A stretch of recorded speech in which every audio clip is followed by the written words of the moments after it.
তোর দেহের খবর কর, কামেল পীরের কদম ধইরা, কামেল অলির চরণ ধইরা, মাওলার তালাশ কর। মানুষের এই তোর দেহের খবর কর, জাগের রে তোর দেহের খবর কর। কলব রুহু সের খবি নফস আকফা পরিপাটে, কলব রুহু সের খবি নফস আকফা পরিপাটে।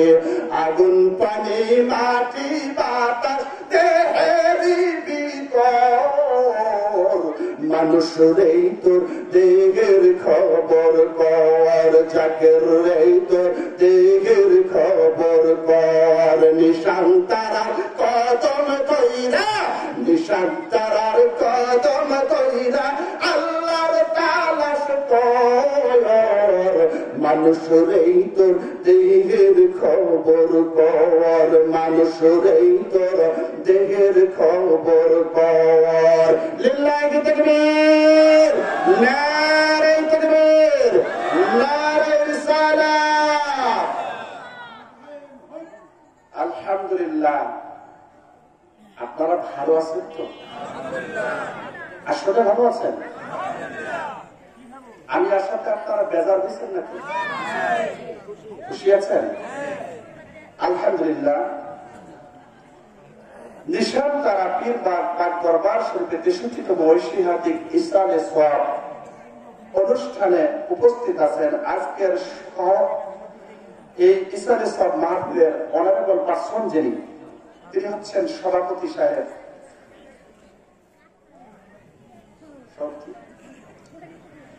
সম্মানিত সভাপতি সাহেব,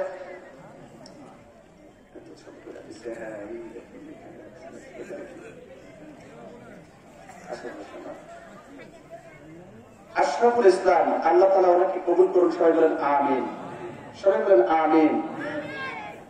আরো আছেন প্রধান অতিথি জনাব মোহাম্মদ তুহিন সরকার, ঠিকাদার, বিল্ডিং নির্মাণ, বড় গোবিন্দপুর। আল্লাহ তাআলা ওনাকে দ্বীনের খাদেম হিসেবে কবুল করুন। সবাই বলেন আমিন। প্রধান মেহমান শাহরুল ইসলাম, বিশিষ্ট সমাজসেবক, চেয়ারম্যান পদপ্রার্থী 5 নং মহিদপুর ইউপি। আল্লাহ তাআলা ওনার আশা পূর্ণ করুন। সবাই বলেন আমিন। বিশেষ মেহমান জনাব মোহাম্মদ মাইদুল ইসলাম মন্ডল, ম্যানেজিং ডিরেক্টর। আল্লাহ তাআলা ওনারও হায়াতে তৈয়বা দান করুন। সবাই বলেন আমিন। সভাপতিত্ব করছেন জনাব মোহাম্মদ আশরাফ আলী মাস্টার, অবসরপ্রাপ্ত প্রধান শিক্ষক, ঢোলভাঙ্গা বালিকা উচ্চ বিদ্যালয়। আল্লাহ তাআলা ওনাকে হায়াতে তৈয়বা দান করুন। সবাই বলেন আমিন। সহ সভাপতিত্ব করছেন জনাব মোহাম্মদ আইয়ুব আলী, বিশিষ্ট সমাজসেবক, ঠিকাদার। আল্লাহ তাআলা ওনাকে দ্বীনের খাদেম হিসেবে কবুল করুন। সকলের জন্য হায়াতের মধ্যে বরকত দিয়ে দেন। সিহাতে কুল্লিয়া বলেন আমিন, বলেন আমিন, বলেন আমিন। আমার সামনে উপস্থিত তাওহীদের পতাকাবাহী, দিনদার, মুত্তাকি, পরহেজগার, ঈমানদার ভাই এবং বন্ধুগণ, পর্দার অন্তরালের সতীসাধী অবলা সরলা মা এবং বোনেরা।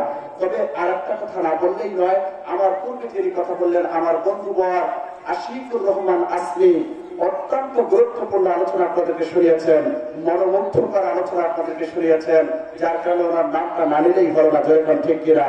এরপরে আমার পরে যিনি আখিরি মোনাজাত করবেন, আমার ওস্তাদ তুল্য যিনি, ওনার পায়ের ধুলা যদি আমাদের মাথায় ছিটে দেয় তাহলে আমরা একটু ধন্য হবো। যেরকম ঠিক না ঠিক?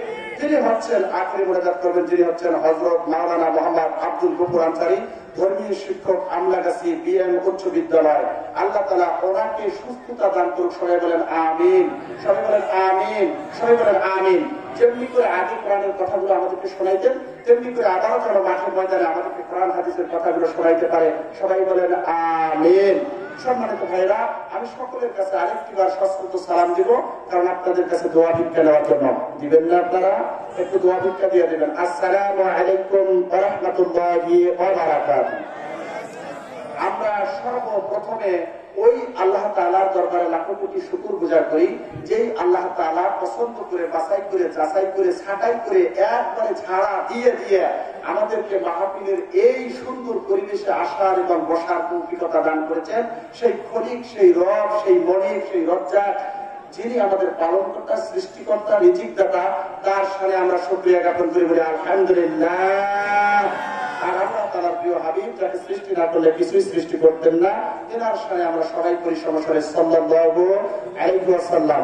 সম্মানিত প্যারা হাজিরিন, আমি বনি ইসরাইলের 1 নম্বর আয়াতটা তেলাওয়াত করেছি, এর উপরে কিছু কথা বলার চেষ্টা করব ইনশাআল্লাহ। আর অসংখ্য হাদিসে পাক থেকে একখানা হাদিসে পাক তেলাওয়াত করেছি, ছোট্ট একটা হাদিস, এর উপরে কিছু কথা বলবো ইনশাআল্লাহ। আমা তৌফিক ইল্লা বিল্লাহ, সবাই বলেন আল্লাহুম্মা আমিন। তার আগে আমি জানতে চাই, আমরা যে ওয়াজ মাহফিলে আসলাম, আসাতে আমাদের ক্ষতি হয়েছে নাকি লাভ হয়েছে? লাভ হবে।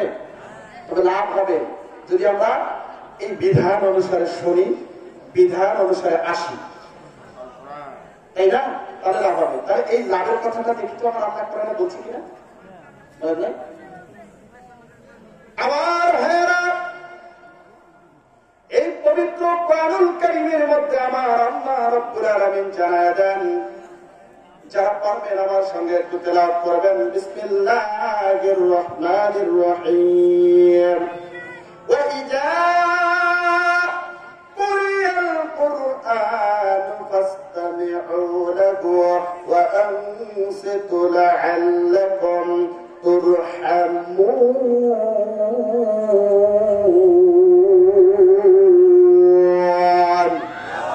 আমার আল্লাহ পাক জানায়, পৃথিবীর মানুষেরা রে, তোমরা শুনে নাও, তোমরা জেনে নাও, তোমরা বুঝে নাও, যেই জায়গায় আমার কোরআনের আলোচনা হয়, যেই জায়গায় নবী পাকের হাদিসের আলোচনা হয়, ওই জায়গাটার মধ্যে চুপ হয়ে বসে পড়বা আর মনোযোগ দিয়ে শ্রবণ করবা। কথা কার? কথা বলেন কার? আল্লাহর কথা। আল্লাহ বলছেন চুপ হয়ে বসে পড়ার কথা। এখানে চিন্তা চিন্তা হইচই করা যাবে না, যেরকম ঠিক কিনা। শুধু তাই নয়, আমার আল্লাহ অর্ডার করলেন মনোযোগ দিয়ে তোমাদেরকে শ্রবণ করতে হবে, এদিক সেদিক মাথা মগজ নেওয়া যাবে না, যেরকম ঠিক কিনা। তোমাদের উপর আমি আল্লাহ তাআলার রহমত, বরকত, নেয়ামত গুলো নাজিল হয়ে যায়। জোরে বলেন সুবহানাল্লাহ। কেমন বরকত, কেমন রহমত নাজিল হয়?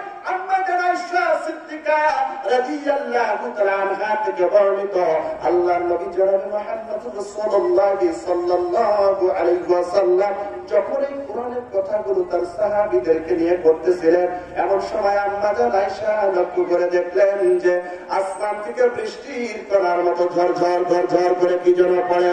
আম্মা জানা আয়েশা অপেক্ষা করলেন তার পুত্রাখানার মধ্যে কখন আসবে রাসূল, কখন আসবে নবী। নবী আসার সঙ্গে সঙ্গে আলোচনা শেষ করে আসছে, যখন হাতের মধ্যে রুমাল নিয়ে দাঁড়িয়ে আছে, ইয়া রাসূলুল্লাহ, ইয়া হাবিবাল্লাহ গো,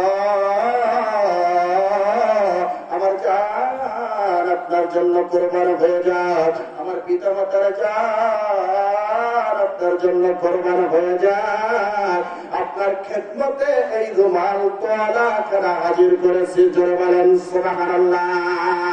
আল্লাহ নবী বললেন, আয়েশা কেন এই রুমাল খানা হাজির করেছেন একটু জানতে চাই। আম্মা জানা আয়েশা সিদ্দিকা রাদিয়াল্লাহু তাআলা আনহা বললেন, অন্য চোখে দেখি নাই, কারো কান দিয়ে শুনি নাই, আমি নিজের চোখে দেখেছি আপনি যখন কোরআনের আলোচনা করতেছিলেন, আসমান থেকে বৃষ্টির ফোঁটার মতো ঝরঝর ঝরঝর করে কি যেন করতেছিলেন। আমি নিজের চোখে দেখে ভাবলাম বৃষ্টি যখন হয়েছে আপনার শরীর মোবারক খানা ভিজে গিয়েছে, ইয়া রাসূলুল্লাহ, তাই তো আপনার শরীর মোবারক খানা মোছার জন্য, বৃষ্টির পানিটা মোছার জন্য আমি রুমাল খানা হাজির করে দিয়েছি। আল্লাহ নবী বললেন, আয়েশা আপনি ঠিকই দেখেছেন, তবে এটা বৃষ্টির পানি নয়, এটা হলো মহান আল্লাহ রাব্বুল আলামিনের রহমতের সাকিনা। সুবহানাল্লাহ। আয়েশার একটা কথা শুনে নেন, যতদিন পর্যন্ত পৃথিবীর জমিনে এই কোরআনের আলোচনা যে জায়গায় হবে, ওই জায়গাটা সাধারণ কোন ঈদগার মাঠ থাকবে না, ওই জায়গাটা সাধারণ কোন নিশান্তরা মাদ্রাসার মাঠ থাকবে না, ওই জায়গাটা আল্লাহ রাব্বুল আলামিন জান্নাতের বাগান বানায়া দিবে। জোরে বলেন সুবহানাল্লাহ। আরো জোরে জোরে হবে না সুবহানাল্লাহ। এই মুহূর্তে যে আমরা জান্নাতের বাগানে আছি, এতে কোনো সন্দেহ আছে আপনাদের? আছে সন্দেহ? আর এই মুহূর্তে আমরা যারা আছি ভিতরে, বাইরের লোকজনের উপর হবে না, এই রহমতের সাকিনাটা যে নাজিল হচ্ছে এই সামিয়ানার নিচে যারা তাদের উপরে হবে। যেরকম ঠিক না ঠিক কথা বলে, মুরগি যখন বাচ্চা দেয় ডিমকে তা দিতে হয়, কি দিতে হয়? তা দিতে হয়। এখন যদি কোনো ডিম মাপদারি করে যে আমি বাহিরে যাব, দেখি তো আমি বের হই কিনা, এটা হবে কি ঘোলা ডিম, এটার জায়গা বাসায় হয় নর্দমায়। যারা সামিয়ানার বাইরে, ভাই মন খারাপ করবেন না, ঠিক ঘোলা ডিমের মতো আজকে আসছেন ঠিকই, কিন্তু তা পাচ্ছেন না। যেরকম ঠিক কিনা? তা পাওয়া যাবে? যেমন ঘোলা ডিমের বাচ্চা হবে না, আপনাদের উপরেও রহমতের সাকিনা নাজিল হবে না। আমি আশা করি যারা এখনো বাহিরে ঘোরাফেরা করছেন, দোকানে পাঠিয়ে এদিক সেদিক, সবাই এখন মাহফিল মঞ্চে এই সামিয়ানা নিচে চলে আসবেন। আল্লাহ যেন তাদেরকে নিয়ে আসেন। সবাই বলেন আমিন, সবাই বলেন আমিন। সম্মানিত ভাইরা আমার, আমি যে আয়াত কারিমা তেলাওয়াত করেছি ওই আয়াত কারিমার দিকে এখন চলে যাব কি আলোচনা শুরু করব ইনশাআল্লাহ। আমার আল্লাহ পাক জানিয়ে দেয় সুবহানাল্লাযী আসরা বিআবদিহি লাইলাম মিনাল মাসজিদিল হারাম ইলাল মাসজিদিল আকসাল্লাযী বারাকনা হাওলাহু লিনুরিয়াহু মিন আয়াতিনা ইন্নাহু হুয়াস সামিউল বাসীর।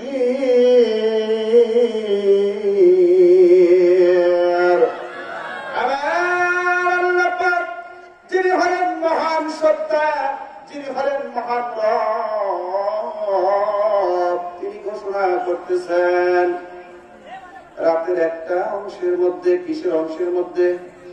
রাতের একটা অংশের মধ্যে। আল্লাহ পাক নিজেই বলতেছেন রাতের একটা অংশের মধ্যে আমি আমার বন্ধু, আমার হাবিবকে, আমার রাসূলকে মসজিদে হারাম থেকে মসজিদে আকসা পর্যন্ত ভ্রমণ করিয়াছি। জোরে বলেন সুবহানাল্লাহ। আমার ভাইয়ের সাধারণত রাত্রে মানুষ ঘুমানো যায়, ঘুমানো 6 ঘন্টা কিংবা 8 ঘন্টা কিংবা বড় জোর একটা মানুষ 10 ঘন্টা পর্যন্ত শুয়ে থাকে। জোরে বলেন ঠিক কিনা? তারা আমরা মধ্যম পন্থা অবলম্বন করি। 8 ঘন্টা মানুষটা ঘুমাইয়া থাকে, 8 ঘন্টায় একটা রাত্রি হয়ে গেল। কিন্তু গোটা রাত্রিতে নয়, রাতের একটা অংশে রাতকে এবার 3 ভাগ করা যায়। একটা হলো ঈশার ওয়াক্ত, এটাও রাত। একটা হলো তাহাজ্জুদ ওয়াক্ত, এটাও রাত। আর একটা হলো ফজর ওয়াক্ত, এটাও হলো রাত। জোরে বলেন ঠিক না ঠিক? 3টা সময়ের মধ্যে যে কোনো একটা অংশে, একটা সময়ের মধ্যে আমার আল্লাহ রাব্বুল আলামিন তার বন্ধু, তার হাবিবকে দুনিয়ার জমিন থেকে আরশে আজিম পর্যন্ত ভ্রমণ করিয়াছিলেন। জোরে জোরে কোন ঠিক না ঠিক? তবে ভ্রমণ যে করালেন, কেমনে করালেন, এইটাই হলো আজকের আলোচনা। এইটার নাম হলো মিরাজ। মিরাজ, মিরাজ মানে ঊর্ধ্বগমন, মিরাজ মানে দিদারে ইলাহি। জোরে কোন সুবহানাল্লাহ। সম্মানিত ভাইরা আমার, আল্লাহর নবী জনাবে মুহাম্মদ রাসূলুল্লাহ সাল্লাল্লাহু আলাইহি ওয়াসাল্লাম উম্মে হানির মধ্যে নিদ্রিত অবস্থায়, ঘুমন্ত অবস্থায়, এমন সময় আমার আল্লাহ রাব্বুল আলামিন চান যে আমি আমার বন্ধুর সঙ্গে গোপন আলাপ করব, আমি আমার বন্ধুর সঙ্গে প্রেম আলাপ করব, আমি আমার বন্ধুর সঙ্গে ভালোবাসা করব। যাও যাও জিবরাইল যাও, আমার বন্ধুকে, আমার দোস্তকে, আমার হাবিবকে ওইখান থেকে আরশে আজিমে নিয়ে আসেন। জোরে কোন ঠিক না ঠিক? জিবরাইল আমিন এসে আওয়াজ করে ডাক দিলেন না নবীকে। জিবরাইল আমিন হলো নূরের তৈরি ফেরেশতা। একটা পাখা না, দুটা পাখা না, 600 পাখা হলো জিবরাইল আমিনের, সবগুলো নূরের পাখা। জিবরাইল আমিনের জিহ্বাটাও হলো নূরের জিহ্বা। আর এই নূরের জিহ্বা দ্বারা আল্লাহ রাসূল সাল্লাল্লাহু আলাইহি ওয়াসাল্লামের পায়ের নিচে যে তালু আছে, তালুর মধ্যে একটু আস্তি আছে, স্পর্শ করে। স্পর্শ করলে রাসূলের ঘুম ভেঙে যায়। আর ঘুম ভাঙার পরে জিবরাইলকে দেখতে পায়। বলে, জিবরাইল কেন আপনি আমার কাছে আসছেন? জিবরাইল বলে, ইয়া রাসূলুল্লাহ, ইয়া হাবিবাল্লাহ, আল্লাহর বাড়িতে আপনাকে আল্লাহ ডেকেছেন। জোরে কোন সুবহানাল্লাহ। আল্লাহ আল্লাহ আল্লাহ আল্লাহ আল্লাহ আল্লাহ, দমে দমে টান ওই দমে টান দমে দমে টান ওই নাম দমে দমে টান আল্লাহ আল্লাহ আল্লাহ আল্লাহ যতই করবা টানা টানি যতই করবা টানা টানি ততই ওঠে বাবার নামের ধ্বনি ওই নামেতে মনসুর আল্লাহ ওই নামেতে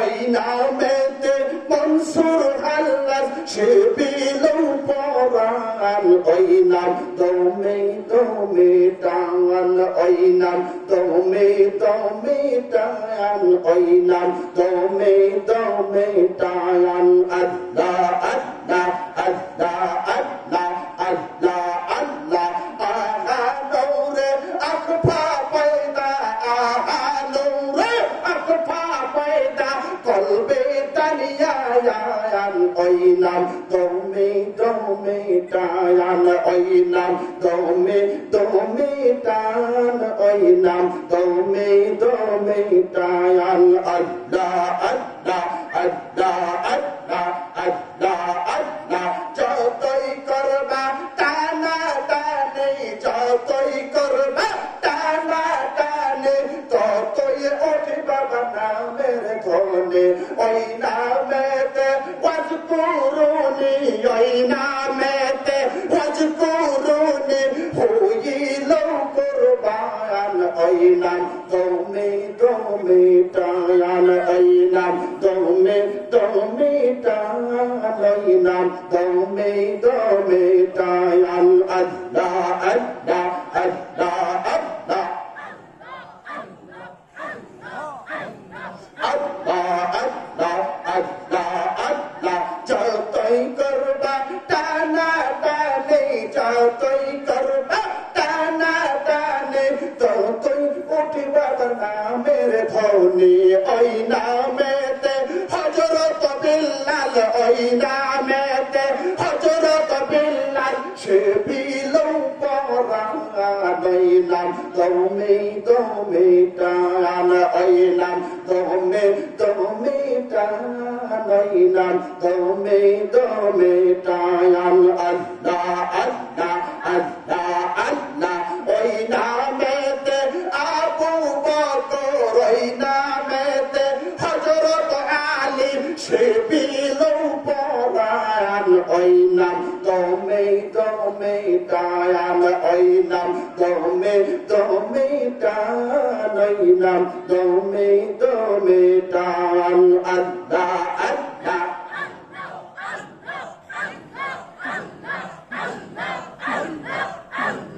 আল্লাহ আল্লাহ আল্লাহ আল্লাহ লা ইলাহা ইল্লাল্লাহু মুহাম্মাদুর রাসূলুল্লাহ সাল্লাল্লাহু আলাইহি ওয়াসাল্লাম। আমার ভাইরা আপনাদের মনে হয় খারাপ লাগতেছে? চলবে তো একটা ঘন্টা, দিবেন তো একটা ঘন্টা আমাকে, দিবেন না? একটা ঘন্টা মাত্র খালি দিবেন আমাকে। এখন 1টা বাজে, 1টা কিংবা 2টার মধ্যে শেষ হবে ইনশাআল্লাহ। কি বলেন, চলবে? চলবে তো? সম্মানিত ভাইরা আমার, একটু দিলের কানটা লাগাই ওদের আল্লাহ রাসূল সাল্লাল্লাহু আলাইহি ওয়াসাল্লামকে মিরাজে নেওয়ার জন্য যে বাহনটা পাঠালেন ওই বাহনটার নাম হলো বুরাক।